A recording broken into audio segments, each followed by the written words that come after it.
Hello students, RBSC online classes में आप सभी का हार्दिक स्वागत है। जैसा कि आपको पता है, क्लास 11th हम पढ़ रहे थे। पिछला अध्याय हमने गुरुत्वाकर्षण कंप्लीट कर लिया है। सारी चीज़ें मैंने आपको सिखा दी है। कोई भी डाउट हो तो आप हमें मैसेज कर सकते हो। आज एक नया अध्याय चालू कर रहे हैं। द्रव्य के तापीय गुण अध्याय 11वां है। ठीक है, इसके अंदर द्रव्य, मैं वर्ड गया, द्रव नहीं है, ये द्रव्य है। द्रव्य का मतलब होता पदार्थ। पदार्थों के तापीय गुण के बारे में हम यहाँ पर क्या करने वाले हैं, अध्ययन करने वाले हैं। तो सबसे पहले इसके अंदर जो हम उस टॉपिक पढ़ेंगे वो हम बात करेंगे ऊष्मा और ताप के बारे में। सबसे पहले हम समझेंगे कि ऊष्मा और ताप क्या होता है। तो सबसे पहले समझिए कि ऊष्मा यानी कि हीट और ताप का मतलब होता है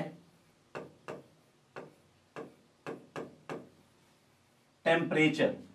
क्या होता है? टेम्परेचर। मैं आपसे पूछता हूं कि ऊष्मा और ताप में क्या अंतर है। देखो, सामान्यतः स्टूडेंट ऊष्मा और ताप को एक ही चीज समझ लेते हैं, लेकिन ऊष्मा और ताप में एक बहुत बड़ा अंतर है। आज इस क्लास को पढ़ने के बाद ऊष्मा और ताप के अंदर जो भी आपके अंदर जो भ्रम चल रहा है वो भ्रम दूर हो जाएगा। और इस क्लास को हम बहुत इंटरेस्टिंग बनाने वाले हैं। सारी चीजों को एकदम डिटेल में पढ़ने वाले हैं, हर चीज को समझने वाले हैं। जैसा कि हमने पिछले वीडियो में भी सारी चीजें को डिटेल में पढ़ा है, यहाँ पर भी मैं सारी चीजें डिटेल में पढ़ाने वाला हूँ।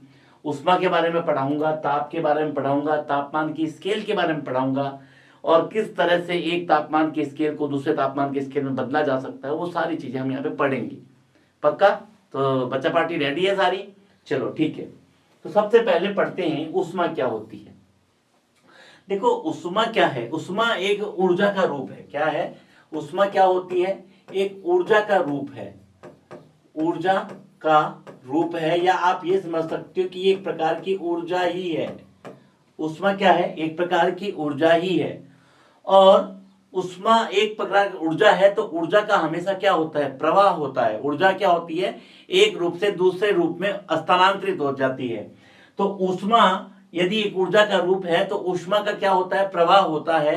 तो हमेशा ध्यान रखिएगा कि ऊष्मा एक ऊर्जा का रूप है तथा यह सदैव उच्च ताप से निम्न ताप की ओर, यह सदैव उच्च ताप से निम्न ताप की ओर, उच्च ताप से निम्न ताप की ओर प्रवाहित होती है।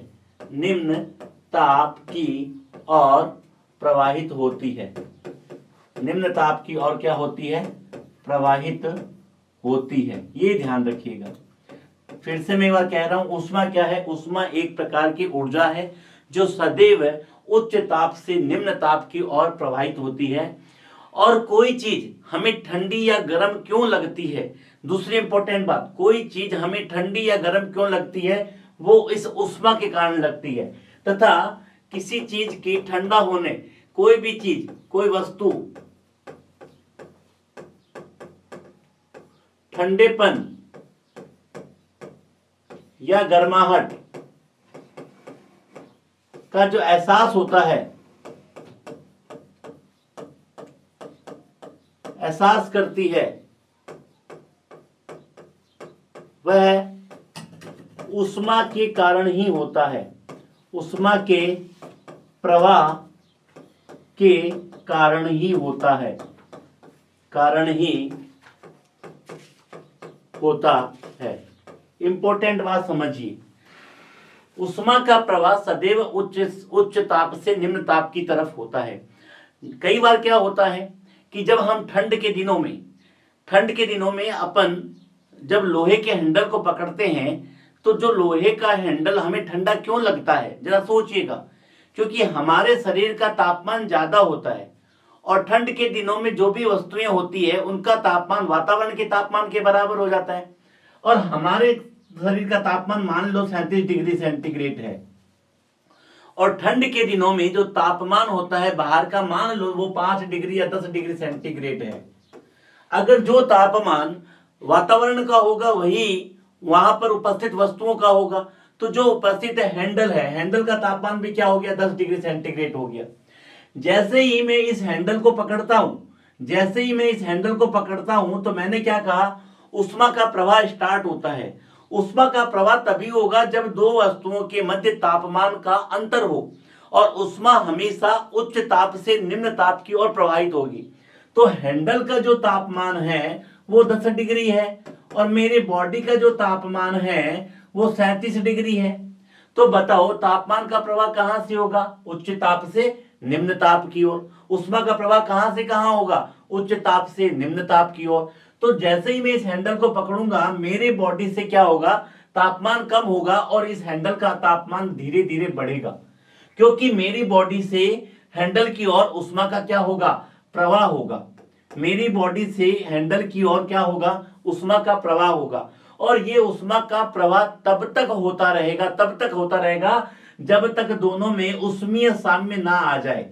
जब तक दोनों में उष्मीय साम्य ना आ जाए, या आप कह सकते हैं कि दोनों का तापमान बराबर ना हो जाए। आप ऐसा समझ सकते हो कि दोनों का तापमान बराबर ना आ जाए। जब दोनों का तापमान बराबर हो जाएगा तो ना तो बॉडी से हैंडल में, ना हैंडल से बॉडी में उष्मा का प्रवाह हो पाएगा। तो जैसे जैसे ये क्या होता है, जैसे जैसे तापमान कम होता है तो हमारे बॉडी का तापमान धीरे धीरे क्या होता है, कम होने लगता है। क्या होने लगता है, कम होने लगता है। और हमारे बॉडी का तापमान कम होगा तो हमें कैसा महसूस होगा, ठंड की अनुभूति होगी। किसकी अनुभूति होगी, ठंड की अनुभूति होगी। ये किसके कारण संभव हो पाया, ये उष्मा के कारण ही तो संभव हो पाया। तो उष्मा क्या है सॉरी उष्मा एक ऊर्जा का रूप है जो हमेशा उच्च ताप से निम्न ताप की ओर प्रवाहित होता है, तथा किसी वस्तु की गर्माहट या ठंडेपन का एहसास हमें यह देता है। कौन, उष्मा। एकदम समझ में आया, क्योंकि जैसे ही यहां से यहां तापमान जाएगा तापमान गिरेगा, उष्मा जाएगी तापमान गिरेगा, तापमान गिरेगा। मेरा तापमान पहले 37 डिग्री था, अब 25 डिग्री हो गया, तो मुझे ठंड लगेगी या नहीं लगेगी, बिल्कुल लगेगी। दूसरा एग्जाम्पल भी लेके आप समझ सकते हो कि जैसे ही हम सर्दियों के दिनों में जब हम आग के पास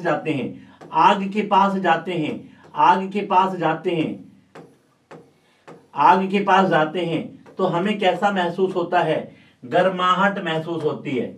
हमें क्या महसूस होती है, गर्माहट। क्यों, क्योंकि हमें ये पता है कि इसका तापमान क्या है, ज्यादा है, इसका तापमान कम है, और कोई भी चीज उच्च ताप से निम्न ताप की ओर जाती है। उष्मा का प्रवाह उच्च ताप से निम्न ताप की ओर होता है। जब उष्मा का प्रवाह उच्च ताप से निम्न ताप की ओर होता है तो हमारा तापमान कम है, इसका तापमान ज्यादा है, तो ये तापमान यहां से यहां इधर की तरफ आएगा।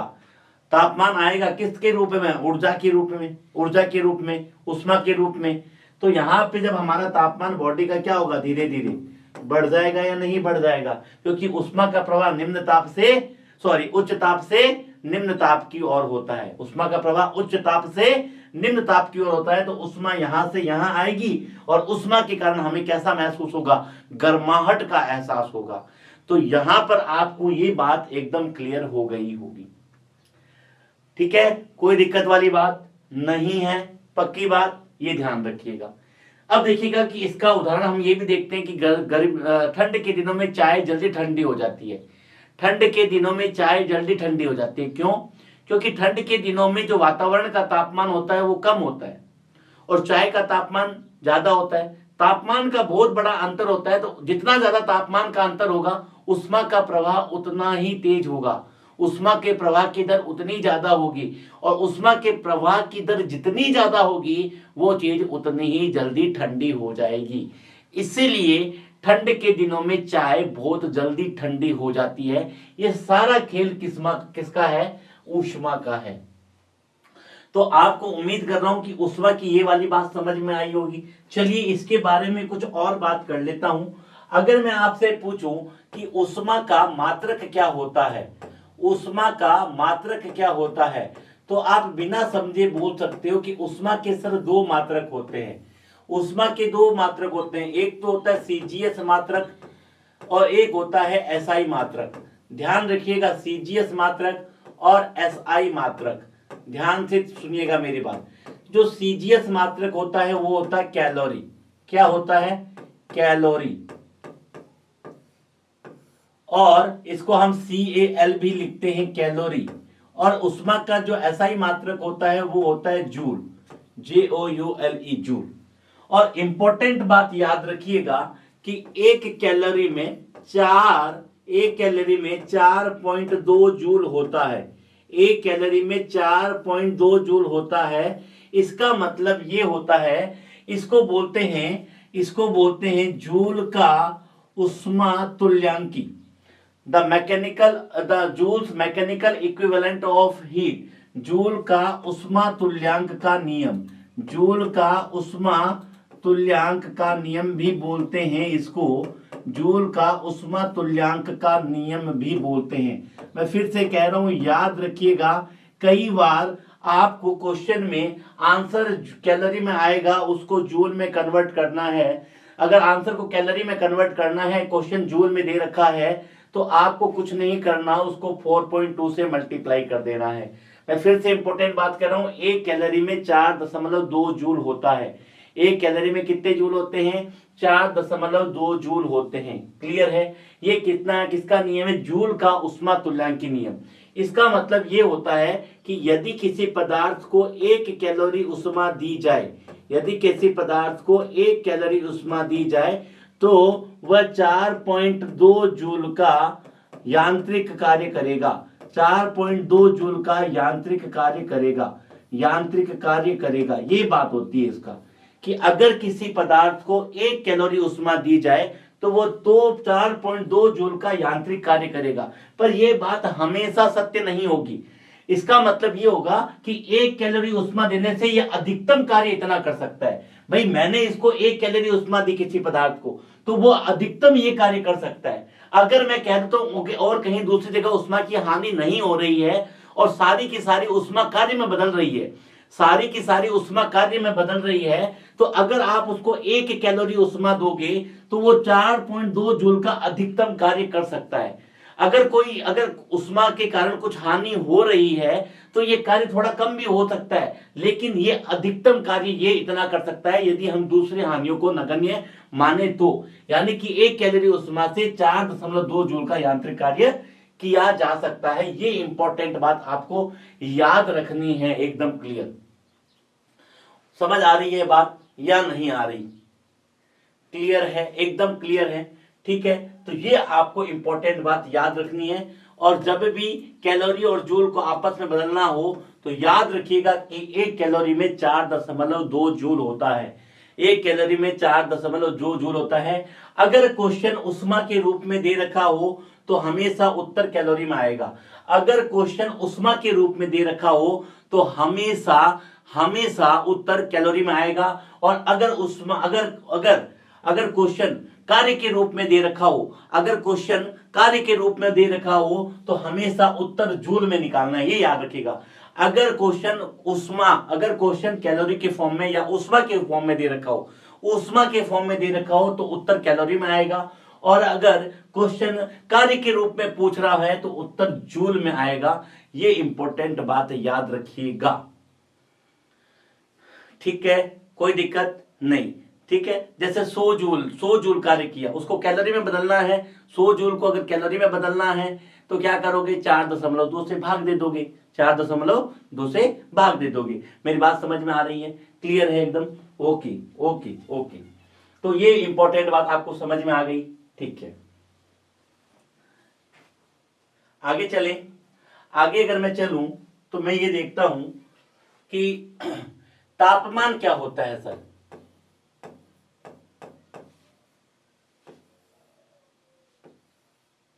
इसको बोलते हैं टेम्परेचर।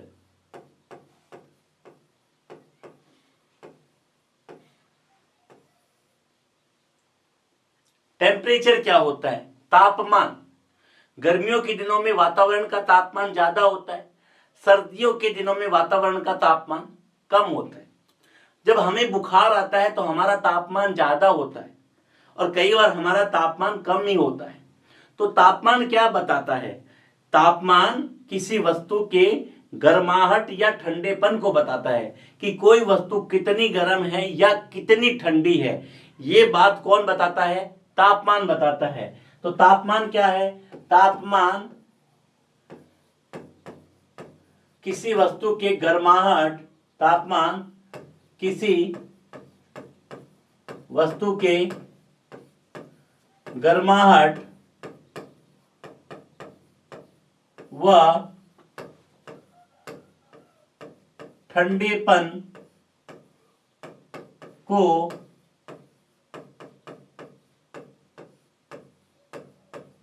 दर्शाता है। क्या दिखाता है? ठंडेपन को दर्शाता है। कोई वस्तु कितनी गर्म है या कोई वस्तु कितनी ठंडी है, अगर उस चीज को चेक करना है तो वो तापमान बताएगा। मैंने कहा कि एक वस्तु का तापमान 100 डिग्री सेंटीग्रेड है और एक वस्तु का तापमान 50 डिग्री सेंटीग्रेड है और एक अगली वस्तु का तापमान मान लो 20 डिग्री सेंटीग्रेड है। मैं बोलूंगा यहां पर सबसे गर्म और सबसे ठंडी कौन है, तो आप बोलोगे कि सबसे गर्म, गर्म का मतलब हॉट, ये सबसे हॉट है, और सबसे ठंडी जिसका तापमान सबसे कम है, तो इन तीनों में ये सबसे ठंडी है और ये सबसे गर्म है। तो तापमान केवल हमें ये बताता है कि कोई वस्तु कितनी गर्म है या कितनी ठंडी है, लेकिन तापमान के अंतर से उष्मा का प्रवाह होता है, ये अलग बात है। तो सबसे गर्म वस्तु ये है। इंपॉर्टेंट बात आपको समझ में आई होगी, बिल्कुल समझ में आई होगी, कोई दिक्कत नहीं है, पक्की बात है, कोई दिक्कत नहीं है। सबसे गर्म और ये सबसे ठंडी, ये बीच वाली है। अगर इन दोनों में पूछूं कौन गर्म कौन ठंडी, इसका तापमान ज्यादा, ये गर्म ये ठंडी, इन दोनों में कौन गर्म कौन ठंडी, इसका तापमान ज्यादा, ये गर्म है ये ठंडी है। तो तापमान केवल यही बताएगा कि कोई वस्तु कितनी गर्म है या कितनी ठंडी है। ठीक है, तापमान अपने आप में एक प्रभाव है, तापमान एक अपने आप में प्रभाव है और इस प्रभाव के कारण उष्मा उत्पन्न होती है। तापमान एक प्रभाव है और इस प्रभाव के कारण क्या होती है, उष्मा उत्पन्न होती है। तापमान को जो मापने की इकाइयां होती है, तापमान को मापने की इकाइयां बहुत होती है, तापमान को मापने की इकाइयां बहुत होती है, तापमान को मापने की जनरली इकाइयां को मापने की बहुत सारी इकाई होती है। कौन कौन सी हो सकती है तापमान को मापने की इकाई? सर बहुत सारी हो सकती है। मैंने कहा कौन कौन सी, आपने बोला sir degree centigrade, degree Fahrenheit, kelvin, rumour, ऐसे बहुत सारी होती है, लेकिन एकमात्र ऐसा ही इकाई जो होती है तापमान की वो केल्विन होती है, या याद रखिएगा। तापमान की ऐसा इकाई क्या होती है, केल्विन होती है। ये इंपॉर्टेंट बात याद रखिएगा, ये सबसे ज्यादा इंपॉर्टेंट याद रखने का है। ठीक है, कोई दिक्कत वाली बात नहीं है। फिजिक्स में जब भी क्वेश्चन करते हैं तापमान से संबंधित, तो उसके अंदर जो इकाई लिखी जाती है वो हमेशा कौन सी लिखी जाती है, केल्विन लिखी जाती है। ठीक है, अब आइए हम सीखते हैं कि तापमान के कितने स्केल होते हैं, कितने सारे तापमान के स्केल होते हैं। मैंने कहा डिग्री सेंटीग्रेड होता है, फ़ारेनहाइट होता है, केल्विन होता है, र्यूमर होता है, 4 स्केल होते हैं। और अब हम सीखेंगे किस तरीके से एक स्केल को दूसरे स्केल में बदला जा सकता है। कई बार आपको क्वेश्चन के अंदर तापमान डिग्री सेंटीग्रेड में दिया जाएगा और पूछा जाएगा कि डिग्री फ़ारेनहाइट में इसका मान कितना होगा। कई बार तापमान आपको डिग्री फ़ारेनहाइट में दिया जाएगा, पूछेगा कि केल्विन में इसका मान कितना होगा। कई बार मान केल्विन में दिया जाएगा, डिग्री सेंटीग्रेड पे पूछा जाएगा। इसका मतलब हमें यह सीखना जरूरी है कि एक स्केल से दूसरे स्केल में कन्वर्जन कैसे किया जाता है, एक स्केल से दूसरे स्केल में कन्वर्जन कैसे किया जाता है। अब आइए हम उसको सीखने वाले हैं, इंपॉर्टेंट चीज को। आइए देखते हैं कैसे सीखना है इसको। देखिए तापमान के अंदर 4 स्केल की हमने बात की। पहला था सेल्सियस स्केल, सेल्सियस स्केल। दूसरा था हमारा फ़ारेनहाइट स्केल, फ़ारेनहाइट स्केल। तीसरा था हमारा केल्विन स्केल।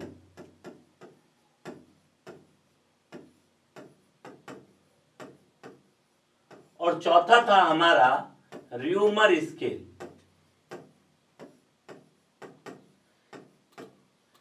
अब आपको इंपॉर्टेंट बात समझनी है, जैसे मान लो ये थर्मामीटर है। थर्मामीटर सबने देखा है, बिल्कुल सर हमने सबने देखा है। मुझे पता है इस मेरे साथ में जितने भी स्टूडेंट जुड़े हुए हैं, जितने भी पेरेंट्स भी वो जुड़े हुए हैं यहाँ पे, सबके घर में थर्मामीटर होगा, लगभग सबके घर में थर्मामीटर होगा। क्या थर्मामीटर कुछ इस तरह का होता है? बिल्कुल। एक होता है निम्न बिंदु और एक होता है उच्च बिंदु। आप जब भी थर्मामीटर को देखोगे उसके अंदर दो बिंदु फिक्स होते हैं, एक नीचे होता है, एक ऊपर होता है। तो जो नीचे वाला बिंदु होता है उसको हम बोलते हैं LFP। LFP निम्नतम बिंदु, निम्नतम बिंदु, या हम इसको बोलते हैं हिमांक बिंदु।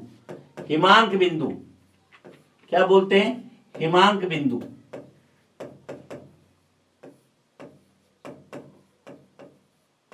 या कुछ लोग इसको गलनांक बिंदु भी कह सकते हैं।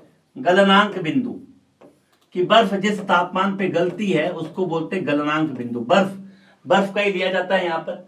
और एक होता है UFP अपर फिक्स्ड पॉइंट, उच्चतम बिंदु। उच्चतम बिंदु, अपर फिक्स्ड पॉइंट, उच्चतम बिंदु, यह वह बिंदु होता है जिसको बोलते हैं क्वथनांक बिंदु। क्वथनांक बिंदु या वाष्पन बिंदु, कुछ भी बोल सकते हैं, क्वथनांक बिंदु या वाष्पन बिंदु। जनरली हम इसको क्वथनांक बिंदु ही कहते हैं। सामान्यतः अगर मैं बात करूं, हर स्केल पर इसकी वैल्यू अलग अलग लिखी जाती है। अगर मैं सेल्सियस के लिए बात करूं, सेल्सियस के लिए बात करूं, तो अगर मैं सेल्सियस के लिए बात करूं तो सेल्सियस पे जो LFP होता है, हमें पता है कि बर्फ कितने पे जमती है? बर्फ कितने पे जमती है सर? 0 डिग्री सेंटीग्रेड पर। और पानी कितने पर उबलता है? पानी कितने पर उबलता है? उबलता है उच्चतम बिंदु, वो होता है 100 डिग्री सेंटीग्रेड। ये याद रखना पड़ेगा आपको, ये याद रखना पड़ेगा। अगर फ़ारेनहाइट स्केल पर ये बात लिखनी है तो फ़ारेनहाइट स्केल पर जो LFP लिखी जाएगी वो होगी 32 डिग्री फ़ारेनहाइट, यानी कि 32 डिग्री फ़ारेनहाइट पर बर्फ जम जाएगी। और पानी कितने में उबलेगा? पानी कितने में उबलेगा? 212 डिग्री फ़ारेनहाइट पे पानी उबलेगा। 212 डिग्री फ़ारेनहाइट पे क्या करेगा? पानी उबलेगा। ठीक है, केल्विन स्केल पे देखते हैं। LFP केल्विन स्केल पे ये लिखा जाता है 273 केल्विन। देखो 273.15 लिखते हैं, हम 15 को नहीं ले रहे, 273 याद रखो आप। और UFP कितना लिखा जाएगा केल्विन स्केल पर? UFP लिखा जाएगा 373 केल्विन पर पानी उबलेगा। ठीक है। और र्यूमर स्केल, र्यूमर स्केल पर LFP होता है 0R और UFP होता है 80R। कितना होता है? 80R। यानी कि अगर मैं थर्मामीटर बनाऊं तो थर्मामीटर के अंदर ऐसा कुछ है तो ये इसका निम्नतम बिंदु होगा और ये इसका उच्चतम बिंदु होगा। इसको हम बोलेंगे LFP और इसको बोलते हैं LFP लोअर फिक्स्ड पॉइंट और इसको बोलते हैं UFP अपर फिक्स्ड पॉइंट। बाकी इसके बीच में खांचे बने होते हैं। तो अगर मैं इसके बीच में बोलूं कितने खांचे हैं तो 0 से 100 के बीच टोटल खांचे कितने हैं सर? 100 हैं। अगर मैं इसके बीच में पूछूं टोटल खांचे कितने हैं? 32 और 212। 32 और 212, ये 32 है, ये 212 है। टोटल खांचे कितने हो गए? 212 में 32 हटाओ, 180 खांचे हो गए। कितने हो गए? 180 खांचे। यानी कि एक तापमान में अगर एक फ़ारेनहाइट का चेंज आएगा तो एक खांचा दिखेगा। कितना खांचा दिखेगा? एक खांचा दिखेगा। अब यहां से देखो, यहां पर LFP और UFP खांचे कितने बनेंगे? 273 और 373 के बीच खांचे आएंगे 100 और यहां पे खांचे आ जाएंगे 80। तो ये इंपॉर्टेंट बात याद रखना है कि यहां पे टोटल खांचे कितने बनते हैं, ये देखना है हमें। तो अब आओ कि किस तरीके से एक स्केल को हम दूसरे स्केल में बदलेंगे। आइए एक फॉर्मूला लिखाता हूं, इंपॉर्टेंट, याद रखिएगा। कोई भी क्वेश्चन आपसे तुरंत हो जाएगा। क्या याद रखना है? एक स्केल को दूसरे स्केल में अगर बदलना चाहते हो तो जो फॉर्मूला लिखा रहा हूं उसको याद रखिएगा। क्या फॉर्मूला है? एक तापमान स्केल को दूसरे तापमान स्केल में बदलना। एक तापमान स्केल को दूसरे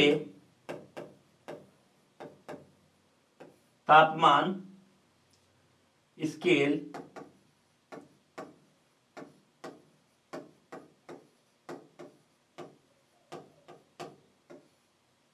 में बदलना। कितना? बदलना। एक तापमान स्केल को दूसरे तापमान स्केल में बदलना। कैसे बदलेंगे? एक फॉर्मूला है, इंपॉर्टेंट, याद रखिएगा। कैसे याद रखना है? दिया गया तापमान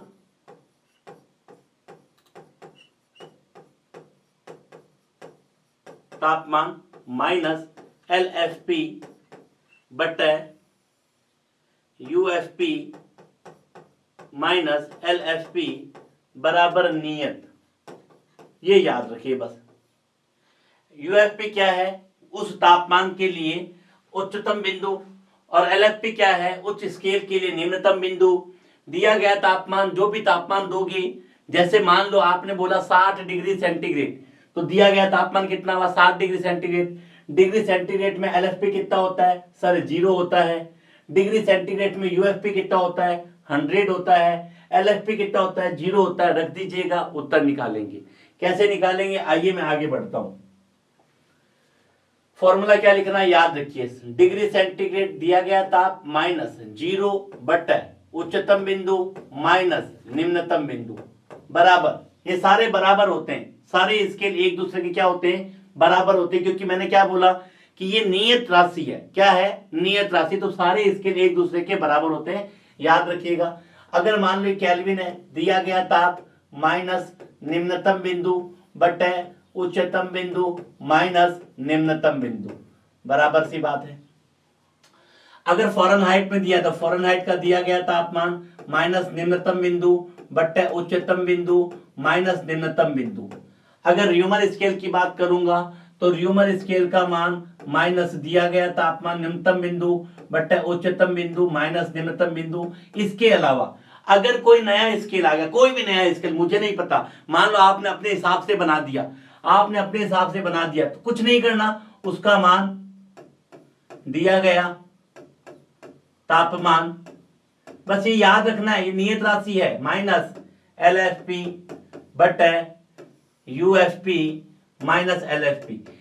मान लो आपने कोई स्केल बना दिया और उसका LFP 10 है, UFP 80 है, ठीक है, और उसका तापमान 50 है, तो हम निकाल सकते हैं उस नए स्केल के लिए भी।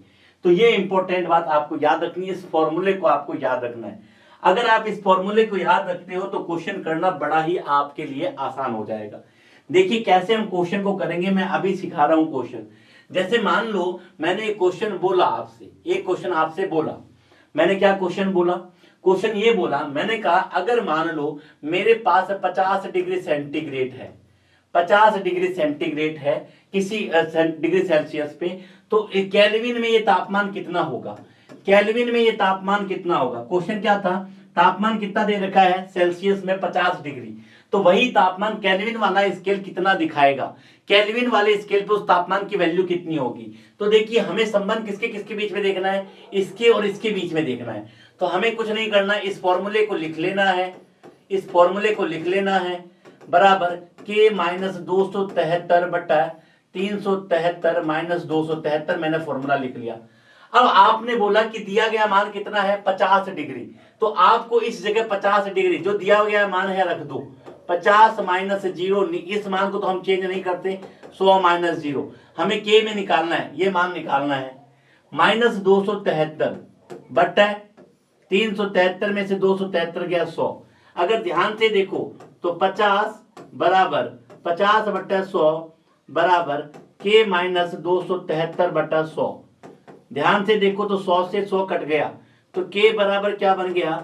273 प्लस 50, यानी कि 273 प्लस 50 हो गया 7 5 12 का 2, हासिल लगी 1। केल्विन कितना दिखाएगा? 323 दिखाएगा, केल्विन 323 दिखाएगा। इंपॉर्टेंट बात याद रखना है, समझ में आ रही है? इसके लिए एक छोटा सा तरीका भी ध्यान रख सकते हो, सीधा ही निकालने का तरीका बता देता हूं। अगर तापमान डिग्री सेंटीग्रेड में दे रखा है, अगर तापमान डिग्री सेंटीग्रेड में दिया है, और अगर तापमान डिग्री सेंटीग्रेड में दिया है और वह आपको केल्विन में पूछता है, तो कुछ नहीं करना, जो भी तापमान डिग्री सेंटीग्रेड में दिया है और अगर उसको केल्विन में बदलना है तो 273 ऐड कर दो। जैसे अभी देखो 50 डिग्री सेंटीग्रेड दिया था और इसको किस में कन्वर्ट करना है? केल्विन में। कुछ नहीं करना, आप ये फॉर्मूला लगा के भी कर सकते हो, डायरेक्ट करना है। 50 प्लस 273 जोड़ दो, 50 प्लस 273 जोड़ दो, 323 केल्विन आ जाएगा। कोई भी हो सकता है। मान लो आपने बोला कि सर मान लो 20 डिग्री सेंटीग्रेड है और आपने बोला सर केल्विन में बदलना है, मैंने कहा कुछ नहीं करना, इस तापमान में 273 जोड़ दो, 273 जोड़ दो, ये केल्विन में बदल जाएगा, ये 293 केल्विन आ गया उत्तर। एकदम आसान है, ये तरीका भी अपना सकते हो, ये तरीका भी अपना सकते हो, ये केवल डिग्री सेंटीग्रेड और केल्विन में ही याद रखना, सीधा सीधा जो जहां बता रहा हूं उसको वहीं याद रखना। सामान्यतः क्वेश्चन सेंटीग्रेड में आएंगे, केल्विन में बदलना है, इतना नहीं करने की जगह आप इतना भी कर सकते हो। उम्मीद कर रहा हूं बात समझ में आ रही है। चलिए एक क्वेश्चन आया, किस तापमान पर फ़ारेनहाइट का पाठ्यांक डिग्री सेंटीग्रेड के पाठ्यांक का दुगुना होगा? किस तापमान पर फ़ारेनहाइट का पाठ्यांक डिग्री सेंटीग्रेड के पाठ्यांक का दुगुना होगा? चलिए फौरन किसका किसका संबंध देख रहा है डिग्री सेंटीग्रेड का, तो C माइनस 0 बटा 100 माइनस 0 बराबर बराबर क्या है फ़ारेनहाइट का F माइनस 32 बटा 212 माइनस 32। कर सकते हैं, बिल्कुल सर कर सकते हैं। अब बोलता है किस तापमान पर फ़ारेनहाइट का पाठ्यांक, फ़ारेनहाइट का पाठ्यांक डिग्री सेंटीग्रेड के पाठ्यांक का दुगुना होगा। मान लो डिग्री सेंटीग्रेड मुझे नहीं पता, मान लेता हूं डिग्री सेंटीग्रेड x है, तो फ़ारेनहाइट कितना हो जाना चाहिए, फ़ारेनहाइट कितना हो जाना चाहिए, 2x हो जाना चाहिए। मुझे नहीं पता कि किस तापमान पे होगा, मैंने ऐसा मान लिया कि डिग्री सेंटीग्रेड का तापमान x है, तो फ़ारेनहाइट कितना हो जाए, 2x हो जाए। तो कुछ नहीं करना, यहां डिग्री सेंटीग्रेड को x रख दिया, ठीक है, डिग्री सेंटीग्रेड को x रख दिया, बट 100 माइनस 0 100 रख दिया। अब ये कहता है कि ये किस तापमान पर, किस तापमान पर x का मान क्या रखूं कि ये जो फ़ारेनहाइट का तापमान है डबल हो जाए, तो मैंने लिख दिया फ़ारेनहाइट का मान डबल हो जाए, 2x रख दिया, माइनस 32 बटा 180 हमने रख दिया। देखो 10 से 10 हम कैंसिल आउट कर सकते हैं, x बटा 10 बराबर 2x माइनस 32 बटा 18। उम्मीद कर रहा हूं एकदम बात समझ में आ रही है, ठीक है। तो 18x बराबर 20x माइनस 320 हो गया, गुणा कर दिया, क्रॉस गुणा कर दिया, देखो इधर को इससे गुणा कर दिया, इसको इससे गुणा कर दिया, ठीक है। तो माइनस का 2x, 18x में से 20 गया, माइनस का 2x बराबर माइनस का 320, तो x बराबर कितना हो गया, x बराबर 320 बटा 2 160, यानी कि अगर ये 160 रख दिया जाए डिग्री सेंटीग्रेड, तो फ़ारेनहाइट कितना दिखाएगा, 320 दिखा देगा। अगर ये 160 रख दिया जाए तो फ़ारेनहाइट कितना रख देगा, 320 दिखाएगा। यानी कि अगर डिग्री सेंटीग्रेड का मान 160 डिग्री रख दिया जाए तो फ़ारेनहाइट स्केल 320 दिखा देगा, डबल दिखा देगा। इस तरीके से इस क्वेश्चन को करना है। देखो मैंने कुछ नहीं किया, इसी फॉर्मूले में जो क्वेश्चन कहा उसकी वैल्यू को रखा और क्वेश्चन को हल कर दिया। चलिए एक क्वेश्चन आगे और समझते हैं। इसको करने से पहले एक दूसरा क्वेश्चन समझते हैं। किस तापमान पर डिग्री सेल्सियस वो फ़ारेनहाइट स्केल समान हो जाएंगे? अब देखो आपस संबंध किसके किसके बीच में, डिग्री सेल्सियस और फ़ारेनहाइट के बीच में, डिग्री सेल्सियस और फ़ारेनहाइट के बीच में। तो ये लो डिग्री सेल्सियस और फ़ारेनहाइट के बीच में देखते हैं। तो ये देखिए डिग्री सेल्सियस फ़ारेनहाइट कितना आता है, F माइनस 32 बटा 212 माइनस 32, हमने ये रख दिया। अब किस तापमान पर दोनों समान हो जाए, यानी कि अगर डिग्री सेंटीग्रेड x है तो डिग्री फ़ारेनहाइट भी कितना दिखा दे, x दिखा दे, दोनों समान होने चाहिए ना। उससे पहले वाले क्वेश्चन में क्या था कि ये फ़ारेनहाइट डबल हो जाए तो 2x कर दिया था। इस बार कहते हैं दोनों समान हो जाए तो दोनों का तापमान क्या हो जाना चाहिए, बराबर होना चाहिए। तो ये लो x माइनस 0 बटा 100 बराबर x माइनस 32 बटा 180।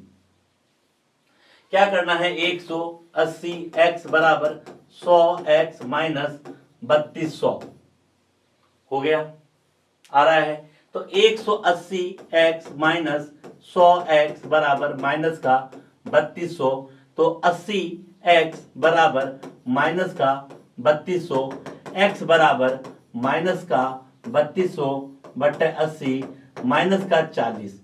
यानी कि अगर यहां पर मैं माइनस का 40 रख दूं तो ये भी कितना दिखाएगा, माइनस का 40 दिखाएगा। तो इंपॉर्टेंट बात कुछ नहीं करना, दोनों स्केल को एक दूसरे के बराबर रख देना है और आंसर निकाल लेना है। उम्मीद कर रहा हूं बात समझ में आ रही है। आइए अगले क्वेश्चन की तरफ बढ़ते हैं। एक खराब थर्मामीटर, देखो अब एक खराब थर्मामीटर है जिसमें LSP इतना है, USP इतना है। अब देखो एक नया थर्मामीटर है, मुझे नहीं पता, ठीक है। नया थर्मामीटर है और उसकी तुलना किससे करनी है, सेल्सियस तापमापी में सही तापमान क्या होगा। भाई एक खराब थर्मामीटर है और खराब थर्मामीटर में हो सकता है एलएसपी 5 डिग्री है और यूएफपी 95 डिग्री है और तापमान कितना माप रहा है, 59 डिग्री। तो बोलता है सेल्सियस में वही तापमान कितना होगा, सेल्सियस में वही तापमान कितना होगा। तो संबंध किसके किसके बीच का है, संबंध किसके किसके बीच में, चेक करो। सेल्सियस का खराब के साथ, सेल्सियस का किसके साथ में, सेल्सियस का किसके साथ में, खराब के साथ में। तो कुछ नहीं करना, सेल्सियस का खराब के साथ में, तो सेल्सियस का खराब के साथ में, तो सेल्सियस का लिख दिया बराबर खराब। खराब का तापमान कितना मापा है, 59 माइनस लोअर पॉइंट कितना है 5 बट अपर पॉइंट कितना है 95 माइनस 5। बोलो हाँ या ना, 95 माइनस 5। भाई खराब तापमान जो भी है दिया गया तापमान minus LFP but UFP minus LFP बराबर कर दिया। ओके सर, 100 बराबर 59 में से 5 गया 54 बटा 90, 18 3 54, 18 5 90। तो क्या बचा, सी बटा 100 बराबर 3 बटा 5, यानी कि 5C बराबर 300। बोलो हाँ या ना, 5C बराबर 300 आया या नहीं आया। तो C बराबर कितना निकल के आया, 300 बटा 5 यानी कि 60, यानी कि 60, यानी कि जो डिग्री सेंटीग्रेड है वो कितना दिखाएगा, 60 डिग्री सेंटीग्रेड दिखाएगा। कितना दिखाएगा, 60 डिग्री सेंटीग्रेड दिखाएगा। एकदम क्लियर हुआ क्वेश्चन, एकदम आसान है, बराबर करना है। चलिए एक क्वेश्चन और देखते हैं, एक क्वेश्चन और देखते हैं। यदि सेल्सियस तापमापी 80 डिग्री तापमान दर्शाता है तो केल्विन फ़ारेनहाइट र्यूमर तापमापी कितना ताप दर्शाएगी। देखो क्या कह रहा है कि अगर कोई तापमान सेल्सियस तापमापी है वो कितना तापमान दिखा रहा है 80 डिग्री, तो केल्विन कितना दिखाएगा, फ़ारेनहाइट कितना दिखाएगा, र्यूमर कितना दिखाएगा। कुछ नहीं करना, पहले इसका संबंध केल्विन के साथ चेक कर लो, फिर इसका संबंध किसके साथ चेक कर लो, फ़ारेनहाइट के साथ चेक कर लो, और फिर इसका संबंध किसके साथ चेक कर लो, र्यूमर के साथ चेक कर लो। बस ये तरीका याद रखना है। कैसे करना है सर बताया था, C माइनस 0 बटा 100 माइनस 0 बराबर केल्विन में करना है, तो केल्विन में से 273 बटा 373 माइनस 273। कुछ नहीं करना। मुझे बात बताओ तापमान कितने में दे रखा है 80 डिग्री, ये लो भैया सर 80 रख दिया हमने, 80 माइनस 0 बटा 100 माइनस 0 बराबर। अब बताओ केल्विन में कन्वर्ट करना है, तो ये देखो केल्विन माइनस 273 बटा 100 रख दिया। तो देखो क्या बना, 80 बटा 100 बराबर केल्विन में से 273 बटा 100 गया, तो 100 से 100 गया, तो केल्विन बराबर कितना बन गया 273 प्लस 80। उम्मीद कर रहा हूं सबने कर लिया होगा।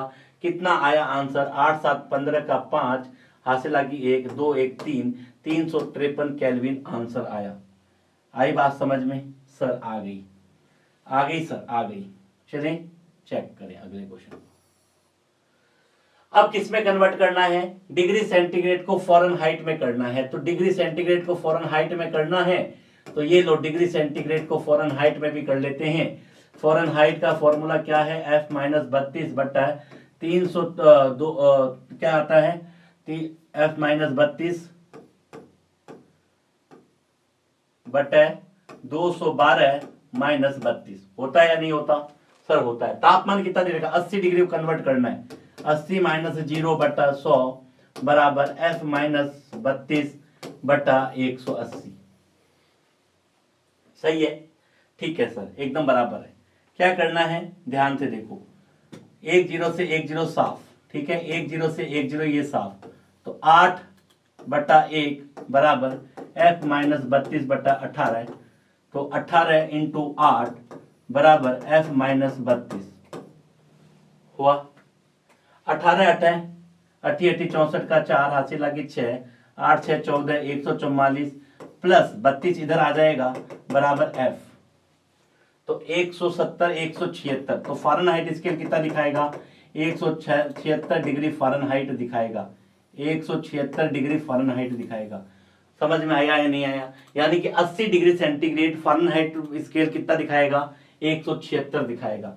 अब लास्ट चलते हैं अपन र्यूमर में। र्यूमर को कैसे करना है, फिर तरीका है 80 डिग्री को र्यूमर में कन्वर्ट करना है। फॉर्मूला लिख लो पहले, 100 माइनस 0 र्यूमर का क्या होता है, R माइनस 0 बटा 80 माइनस 0।